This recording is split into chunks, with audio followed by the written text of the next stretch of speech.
Like in past seasons, the Army football team concluded spring practices with the annual Black-Gold game. But instead of having the contest at West Point, the Black Knights took the show on the road to Fort Benning, Georgia. After arriving Thursday night, the team attended a basic training graduation Friday morning. Next, the Black Knights were split into groups and were given tours of the National Infantry Museum. It was then off to Doughboy Stadium for the scrimmage. During the game, the Black Knights honored the Armor and Infantry schools, which are both headquartered at Fort Benning.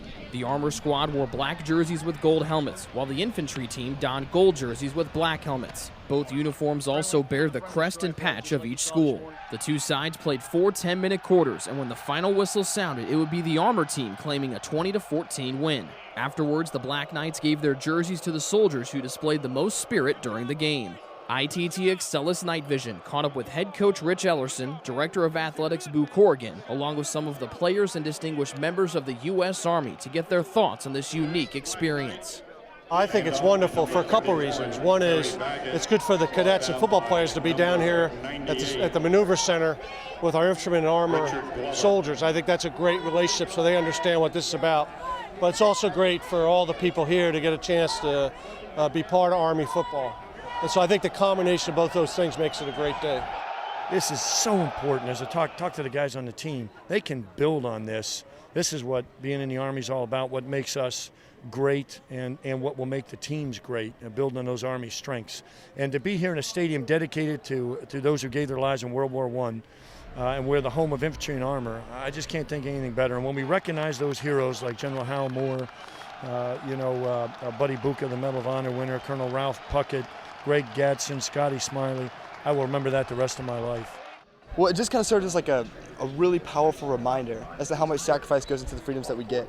All the time you hear about it when we're up there at West Point doing the things we do, and it's really important just to have somebody else besides the people at West Point say that. And it's really, really powerful and very humbling.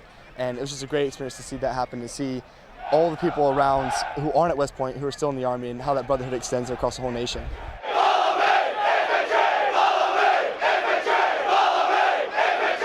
There are things that they know now, coming away from an experience like this, that they won't necessarily realize how much more grounded they are, how much more they know about the culture that they're a part of, and I think it'll stand them in a good place going forward. From a football perspective, it was exactly what you'd hope for. It was an electric environment. It was as much like a game environment as you can imagine. All the butterflies, all the expectations. We competed fiercely.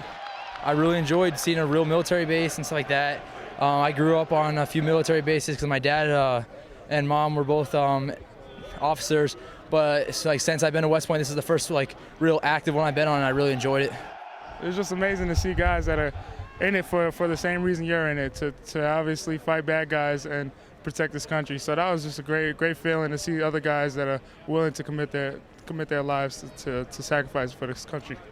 If you didn't get chills 15, 20 times during the course of the last 2 days, I don't know that you're alive.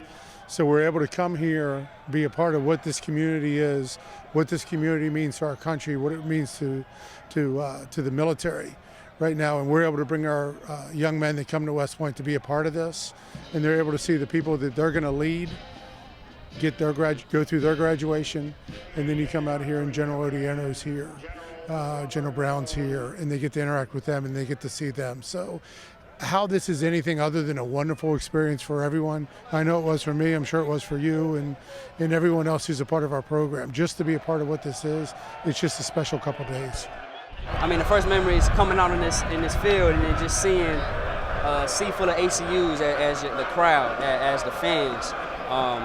It's not college kids, it's not, people in the stands drinking beers, it's guys, men and women in the military uniform that put their lives on the line and which are going to do so before us. So the people we respect and we give, we pay great gratitude to, and that's probably the biggest thing, just knowing that we're doing this for them and they're able to be a part of it. So I think that's the biggest thing as the soldiers.